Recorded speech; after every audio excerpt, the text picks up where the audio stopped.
Dwayne, one of the reasons I'm so honored to be able to talk to you is you really led the way in having the guts to make the point that, no one stands taller than when they reach out and ask for help. That the toughest folks out there are people that call someone else and say, you know what, I need to talk to you. I'm not feeling, good about things. I'm stressed out. I'm a little anxious. And I think the biggest and most difficult thing when we talk about people staying at home is to remind them they're not alone. Maybe you can talk a little bit about that. Sure, I'd love to. That's one of those things where and I know for me personally, as I speak from experience, and I know that a lot of Americans are dealing with the same thing too. It's like it's almost happening in cycles. So the first cycle is just how real the virus is, and we're watching the rest of the world, and we're having the rest of the world inform us. Of course, our local state leaders are informing us too as well. Okay, and then the lockdown starts to happen. The isolation starts to happen. We think we could do it, and then all of a sudden, you could be the most optimistic guy or optimistic woman in the world, and then all of a sudden you start to feel a little bit of this heaviness. And so it happened, to me, and I've had some bouts with depression in the past that I've been open about. And with this particular one was interesting, and we got to recognize it just in the fact that, it is, when we are self-distancing, there's the immediate change and the sudden change that happens. Then there's the deaths that are happening all around us. And it reached a point where somebody knows somebody who knows somebody who has it. Now I have very close friends who have lost their loved ones just like that, and it's really devastating. And then there's the unemployment, then there's the fear of the unknown.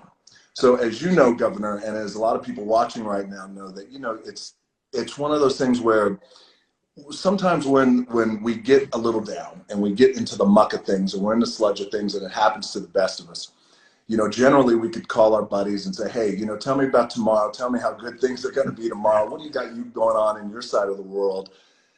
But we're dealing with a global grief that happens.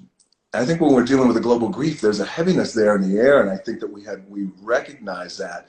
So what I've been able to do was, because I tell you, Governor, I've had, when the whole thing first started, it's been about 50-50. I've had some really good days where I feel anchored and balanced, and I feel optimistic and hopeful, and I feel like, okay, a lot of people are counting on me, just like you two as well, family, friends, people who we can have some influence over, some positive influence. And then the opposite side of that, I'll have some days where it's just, I'm wobbly because you just don't know what's going to happen tomorrow. And so what I started to do was reach out to my friends and say, hey, let's have some fireside chats. Let's break open a few drinks. Let's talk about it. So on my good days, I'm reaching out to them. But then on my wobbly days, I get such gratification, great gratitude in that they reach out to me too, because at the end of the day, like you said, Governor, man, we're not alone. Nobody's alone in this thing. So this is the kind of stuff that causes anxiety, it causes depression, it causes insomnia, it causes a lot of things that we have to be aware of and do everything we possibly can do, in my opinion, to exercise that muscle. And this is the biggest one right here, where we hold on to that fundamental quality of faith, that things are going to be okay. Not necessarily a religious faith, but just the faith that things are going to be okay. I have a two-hand philosophy. I believe that we can control things with our own two hands, and that's what we should concern ourselves with. So in this case, we can control our social distancing. And again, we see encouraging numbers, and things will be okay, and you're not alone. And we all are experiencing this thing together. I love that. And my mantra is this whole idea that the future is not just something to experience, it's something to manifest. It's not in front of you, it's inside of you, right? It's our decisions that will determine our fate and future.